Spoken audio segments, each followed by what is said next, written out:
Halo semuanya, selamat datang di bedah materi kita kali ini. Nah, hari ini kita bakal mengupas tuntas sebuah topik yang super fundamental, yang didasarkan pada sebuah presentasi luar biasa dari Bapak M. Fajrin, SHH, MH. Beliau ini adalah dosen Fakultas Hukum di Universitas Muhammadiyah Pontianak. Oh ya, naskah presentasi yang bakal kita bedah ini juga sudah disusun dengan sangat rapi oleh Bapak Muhammad Helmi Udayana, SH, selaku editor naskahnya.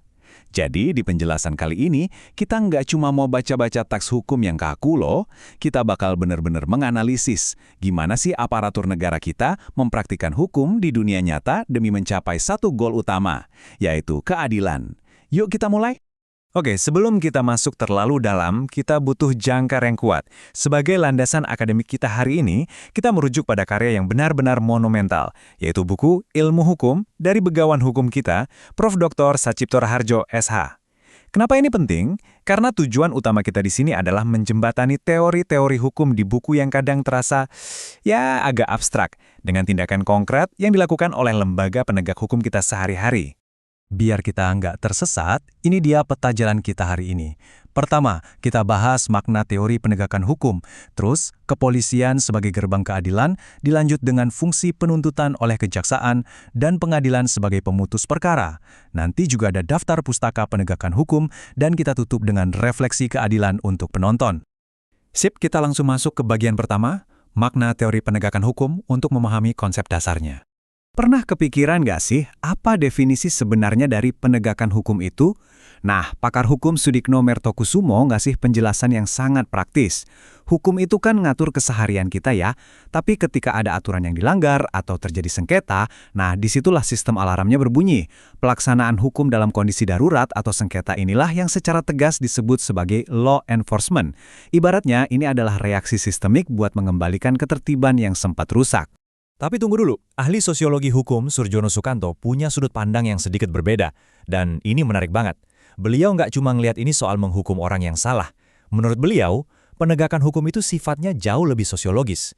Ini adalah upaya aktif buat mengharmoniskan nilai-nilai di masyarakat dengan tindakan nyata para aparat di lapangan.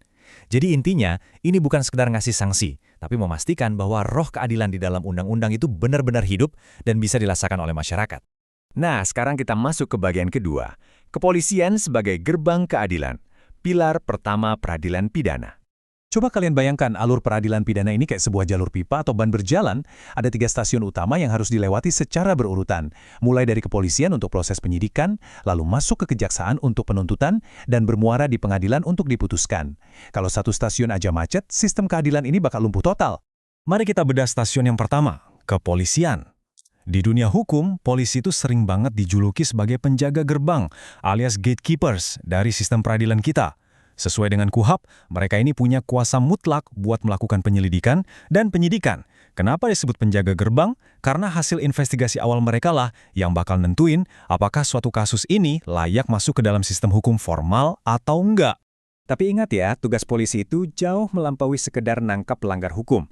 Kalau kita merujuk pada Undang-Undang Nomor 28 Tahun 1997, peran mereka itu sangat luas. Mereka memang harus menjamin ketertiban, tapi yang paling esensial, mereka wajib menjunjung tinggi hak asasi manusia.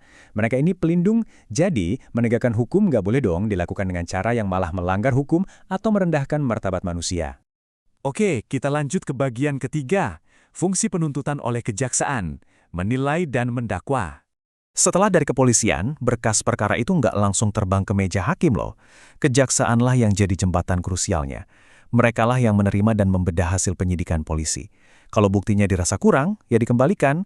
Tapi kalau kuat, jaksa bakal menyusun dakwaan formal dan membawanya ke pengadilan.